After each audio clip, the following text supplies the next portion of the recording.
Hi everyone, it's Kitchen Stitchers. As you probably remember me, Arline, David says hello, and this is Cindy, and we are in her kitchen. Cindy and I have known each other through church for over a decade now. This is her dog Maggie, and if you hear our whiny dog, that's Ruby because she's here too. Cindy is cooking. Tonight she's doing, what are you doing? I am making oven roasted risotto with roasted vegetables and sausage, Italian sausage. So it is amazing. She roasts the mushrooms and then she puts it all together with the risotto. And she thought it would be interesting for people to see the risotto piece of this because sometimes risotto is very finicky. When you do it on the stovetop, you have to you brown the risotto first and then you add liquid gradually. This you still have kind of a gradual and you do toast the risotto, but it finishes in the oven, so it saves you an entire step of, it's usually intimidating and it's finicky, and this is the easiest way I've ever found to make risotto. So I'm gonna let you watch that for a few minutes and then we'll talk stitching, and Cindy actually has some stitching things. So here we go. I'm gonna see if I can flip to Cindy. So we're starting off with just some onions, and I'm gonna just kind of brown them, get them going. I've got Italian sausage that I did. This is our burrito rice. This is the kind of container it comes in. It's more of a thicker grain of rice. It's kind of like orzo pasta, but it's of the more the rice variety. So you still add the liquids. You add 3 cups of chicken stock to this, and then a ½ cup of a call for vermouth, or I use white wine. And on this one, sometimes when you cook with wine, you get what you put in as far as if you're buying a really, really cheap version. This one doesn't matter, and honestly, I buy one called Panetti, and it's a Pinot Grigio, and it's $5 at Kroger. So it's a great price. It doesn't taste bad at all, and it works great for cooking. So I am just kind of browning the onions a bit. And sit for a second. She's checking out her recipe. So there's the onion, there's the sausage. Just another minute. Cindy is in a new house. We've had the fortune of having her stay with us from September until June as her house is being built. And this is a brand new kitchen for her. So she's still working out everything, but she's got it pretty much down at this point. Go ahead. All right, so I am putting the arborio rice in. And we just kind of want to toast it a little bit. It actually does kind of turn brown. We've got the onions in there, which kind of helps with the keeping some moisture in there. And then I'm going to add just a little bit of salt and pepper to it. My favorite pepper is the coarse ground pepper. You can either grind it yourself or buy it like this. I buy it in bulk if I can. And then I like kosher salt. And I usually eyeball it, and if there's ever a question you want less than more. So it's already starting to brown. I'm going to turn it down just a little bit.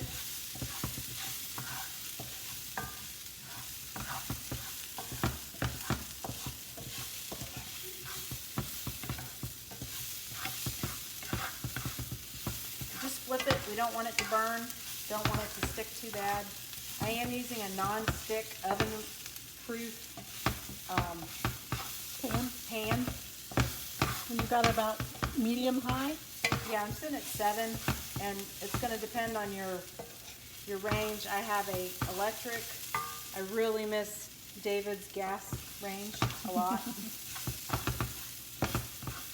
All right, so I've kind of got it toasted, and now I'm going to add the white wine to it.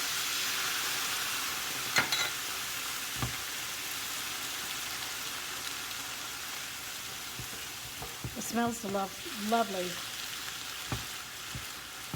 You was gonna Showing say, the roasted vegetables. delightful, yeah. So over here, she's got the mushrooms that she put in the oven and roasted with what, some garlic chips? Garlic, thyme, Mushrooms, a little bit of red pepper flake.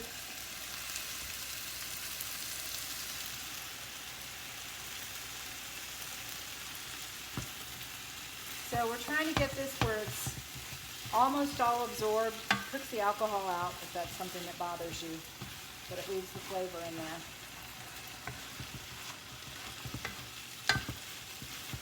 and then once you do that, what do you do? Then we put it in the oven. The cheese, is there cheese you put in? We or- don't put the cheese until the end. Later, oh my gosh. All right, I'm gonna put this back. All right. I'm gonna just tell you, I've had this. Okay, first of all, I know none of you feel sorry for me because David is a chef and he cooks for me. And then I had Cindy cooking as well, so she took turns with David, which David loved. My personal chef had a personal chef. And she also cooks, bakes bread, homemade bread, and pies. She taught me how to make a pie crust, which I had never actually made on my own. I was afraid. And it turned out really well. In fact, people raved at work about it. So we have lots of fun tips and things that are going to be coming. I'm going to talk a little stitching. You can see her doing her thing in the background there, because that's why we're here. We're here for stitching, but it's kind of fun. And I'm really happy to be back, and I'm so happy that Cindy is looking forward to partnering with me on this. She is expert seamstress. Actually, I should just tell you, she's expert at everything she puts her hands to. Now, she doesn't think that, I think, but I've seen her. She can sew, she can stitch, and she hasn't stitched for a while. Her mom was a big stitcher, and her mom left her all her things. And there was one thing that she left her that she's going to talk to you about later that I ended up finishing as a gift for her, and you'll see that it was kind of fun. So I have been stitching this whole time. Obviously, it didn't stop just because of COVID. COVID just made things very busy. I work with technology in schools, as some of you may remember, and that just made work crazy. We were working from home for the first year of the pandemic and then went back last year, but things were still crazy last year. So just didn't have time and energy, which is part of it. So anyway, we're happy to be back. And with the stitching, there's a lot of things that I had been stitching, but I didn't bring them all, obviously, because it's a year's worth of stuff. But recently, there are two that I finished stitching, and I have this somewhere. So this, Good Friends Are Like Angels. You don't have to see them to know they are there. That I stitched, and I have somewhere here, I have I don't know, you put it right where you think you can find it, and then it disappears. The other thing I was working on was a Hannah hand makes Christmas. Here are the different patches for an advent calendar, and that was actually a little bit of a slow release from them. It wasn't really a sal, but I have to figure out now how to make those into little pockets, and you sew it on and yes, that's Aida. I don't normally do Aida, but that is Aida. And you stitch it on to red Aida, and I have some green felt to make those pockets with it. So we'll see how it goes. My stitching pal can help me figure that one out. Let's see, what else do I have here? Oh, I thought that this is what I'm currently working on, and I got that at Stitch Away this June. I really like the colors in it, so I haven't gotten very far. So I just started stitching that, and this is I decided to do this on 36 count. Oops, it's upside down. 36 count, so you'll see that come along. But it was kind of a fun. I like their light gray, but I didn't have the light gray, and I wanted to see it on white, so we'll see how that goes. Had a few. Sorry, I'm leaving this screen area, but I had a few things that I had Barbara create the mats for me. This was a shepherd's bush, and she created the mat, so I'm excited to get that framed. So that was one, and the other is this one. And of course, I it's like I haven't done this for a while, so I left both of those at home. And so I don't have those to tell you who was the one that created that. I think that might have been Hands-On Design, but I don't remember, so I'll have to look that up. So Cindy we got her started with doing some stitching, and she is an Ada fan. I tried to get her going with linen, and linen was not her thing. So I can't see linen. I don't see well, and linen I just couldn't do. But this is what I'm working on. Arline and Shelly got it for me to get me motivated, get me started. So the time that I've had, I've done a little bit here and there, so it's coming along, getting my feet wet again. Arline had mentioned that my mom had left a whole bunch of stuff in her sewing room, and my mom passed away 27 years ago. So I've carried this box with me everywhere I've moved, and I've moved a lot. And I just really never got back into stitching a whole lot, so I just thought I'll just give that to Arline when I packed up my house. So while we were pulling through the box, Arline happened to find this. This piece was just laying loosely in it, and it wasn't complete. And so for Christmas, unbeknownst to me, Arline had pulled this out, kept it aside, and I don't know if you can see on here, the bobbin is missing the center because Mom had not finished that part and she'd not finished the top.